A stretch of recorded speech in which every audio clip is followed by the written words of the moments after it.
अस्सलाम वालेकुम बच्चों, welcome to my channel maths with sir Basharat. आज हम जो टॉपिक पढ़ने जा रहे हैं वो वही सिस्टम ऑफ इक्वेशन को सॉल्व करना है, लेकिन किससे जी? क्रैमर्स रूल से। पहले हमने मैट्रिक्स इन्वर्जन मेथड से उन इक्वेशन को सॉल्व किया है, आज हम उनको सॉल्व करेंगे विद क्रैमर्स रूल। आसान है, इतना मुश्किल नहीं है। मैट्रिक्स इन्वर्जन मेथड के मुकाबले में काफ़ी आसान है, लेकिन फिर भी बड़ा इम्पोर्टेंट है। आपने इसको अच्छी तरह ज़हन नशीन करना है और ये लेक्चर सुनने के बाद आपने इसके बाकी जो क्वेश्चंस हैं उनकी प्रैक्टिस करनी है। प्रैक्टिस मैथ्स में बहुत ज़रूरी होती है, जो कि आप लोग नहीं करते हैं। अच्छा जी, ये है 2x + y = 3, 6x + 5y = 1। अब इस सिस्टम ऑफ इक्वेशंस को हमने सॉल्व करना है क्रैमर्स रूल से, ठीक है। अब इससे में यानी कि हमने क्या करना था, सबसे पहले तो वही है कि हम इसको उस फॉर्म में, मैट्रिक्स फॉर्म में इस इक्वेशन को कन्वर्ट करना है दोनों को। यानी कि पहले हम कोएफिशिएंट ऑफ मैट्रिक्स लिखेंगे, फिर x y लिखेंगे, फिर 3 1 लिखेंगे, जिस तरह हमने मैट्रिक्स इन्वर्जन मेथड में लिखा था, ठीक है। यानी कि ये हमने कोएफिशिएंट ऑफ मैट्रिक्स 2 6 और 1 और 5, फिर x और y, फिर 3 और 1, ये हमने इसके मैट्रिक्स फॉर्म में लिख दिया है इसको। यानी कि कोएफिशिएंट का मैट्रिक्स 2 6, x के कोएफिशिएंट, फिर y के कोएफिशिएंट 1 5, x y और 3 1, ठीक है। तो इस तरह हम पहले इसको यानी कि a को लेके चलेंगे। ये a मैट्रिक्स है जी, 2 5 2 6 1 5। जिस तरह वहां मैंने आप लोगों को कहा था जी कि सबसे पहला काम आपने इन्वर्जन मेथड में भी डिटर्मिनेंट फाइंड करना है। चूंकि डिटर्मिनेंट हमें बताता है जी कि ये सिंगुलर है या नॉन सिंगुलर है। यानी कि अगर तो ये मैट्रिक्स सिंगुलर है तो फिर तो इसको आगे आप सॉल्व करने की जरूरत नहीं है, और अगर ये नॉन सिंगुलर है तो फिर हम इसको आगे सॉल्व करेंगे। इसलिए सबसे पहले हम इसका डिटर्मिनेंट ही फाइंड करेंगे। डिटर्मिनेंट में कैसे फाइंड करते हैं, मतलब इनका क्रॉस, ये फर्स्ट प्रिंसिपल डायगोनल का क्रॉस, इनके 5 2s आर कितने, 5 2s आर 10, और फिर minus this cross, 6 1s are 6। ये हमने फाइंड किया है, बहुत दफा फाइंड कर चुके हैं determinant value. 2 × 5 10 and minus formula minus, okay, 6 1s are 6। ये 2 5 2 × 5 minus 1 × 6, 1 × 6, ठीक है जी। तो इस तरह हमने इसको फाइंड कर लिया। 2 × 5 minus 1 × 6। अब 2 5 से मल्टीप्लाई हुआ तो क्या आया, 10, और 6 1 से मल्टीप्लाई होगा तो क्या आ गया, 6। तो 10 - 6 क्या आ गया, 4। तो ये आ गया हमारे पास डिटर्मिनेंट की वैल्यू जी, ए डिटर्मिनेंट, ठीक है। अब इसी तरह हम इसके, यानी कि ये हमारे पास, मैं इसको लिख देता हूँ यहाँ ताकि आप लोगों को याद रहे कि ये क्या हमने फाइंड किया है। ये बड़ा जरूरी है कि आपको पता हो कि आपने फाइंड क्या किया है। ये हमने फाइंड किया है जी ए डिटर्मिनेंट जिसकी वैल्यू है 4, ठीक है, जिसकी वैल्यू क्या है 4। अब इसमें दो और डिटर्मिनेंट हम फाइंड करेंगे। कौन से दो और डिटर्मिनेंट? अब ये जैसा मैंने लिखा है ए एक्स मैट्रिक्स।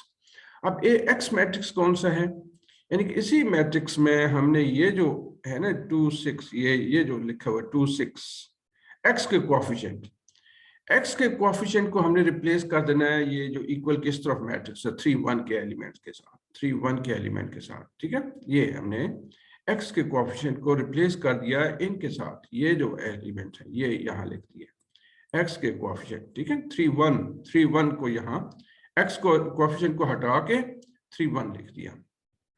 यानी कि ये आपके पास जो है ये एक मैट्रिक्स आ गया ए एक्स। सिर्फ इतना काम किया है कि हमने एक्स के जो कोएफिशिएंट हैं उनको बदल दिया है 3 1 के साथ। 3 1 कौन से है, ये इक्वल किस तरफ जो एलिमेंट लिखे हुए हैं। फिर इसका डिटर्मिनेंट फाइंड करेंगे। अगेन फाइंड इट्स डिटर्मिनेंट, ठीक है। तो ये इसका डिटर्मिनेंट फाइंड कर लिया। अब यहां से उसी तरह भाई क्रॉस मल्टीप्लिकेशन, इनके आपस में क्रॉस मल्टीप्लिकेशन करें। 3 × 5 कितने हुए, 15, एंड माइनस 1 × 1 क्या हो गया, 1। तो 3 × 5 minus 1 × 1, तो 15 - 1 कितने हुए, 14। तो ये आपने फाइंड कर लिया जी ए एक्स। तो अब हमने एक और डिटर्मिनेंट फाइंड करना है जो कि होगा क्या ए Y.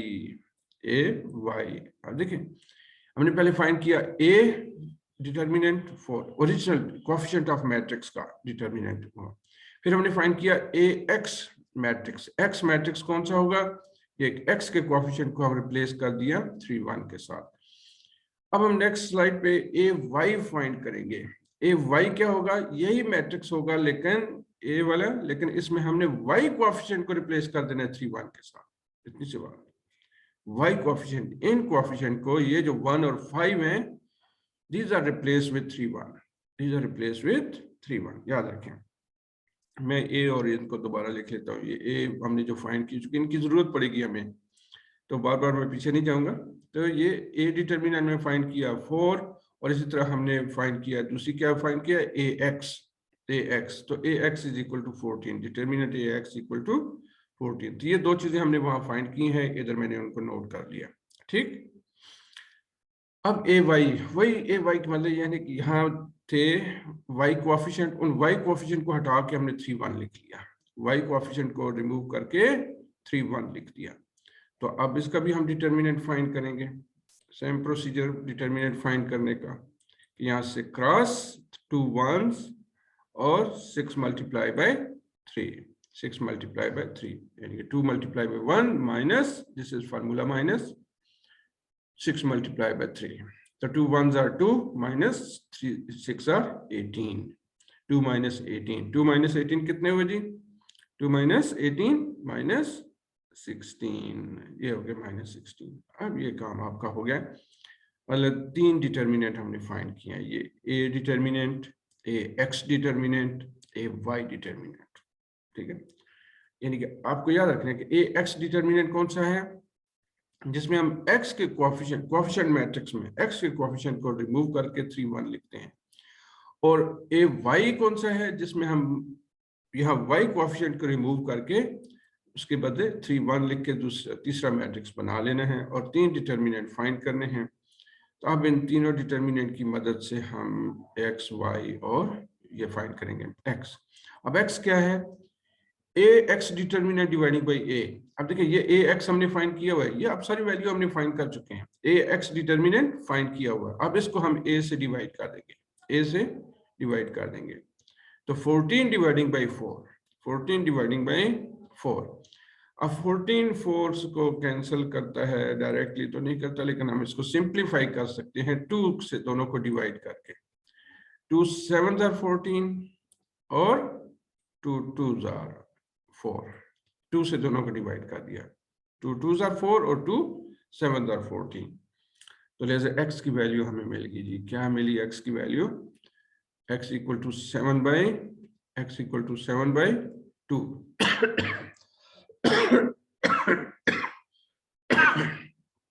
x equal to 7 by 2। अब इस तरह y की वैल्यू भी फाइंड करेंगे, मतलब ए वाई डिटर्मिनेंट डिवाइडिंग बाई ए। देखें ये चीज कि अब आपने इसको ये फाइंड कर लिया, y determinant, A Y determinant dividing by a। ठीक, अब ए वाई की वैल्यू भी हमारे पास मौजूद है, क्या है, -16, और a की वैल्यू हमें मौजूद है 4। तो इनको लिखें, ए वाई डिटर्मिनेंट की वैल्यू -16 और ये 4।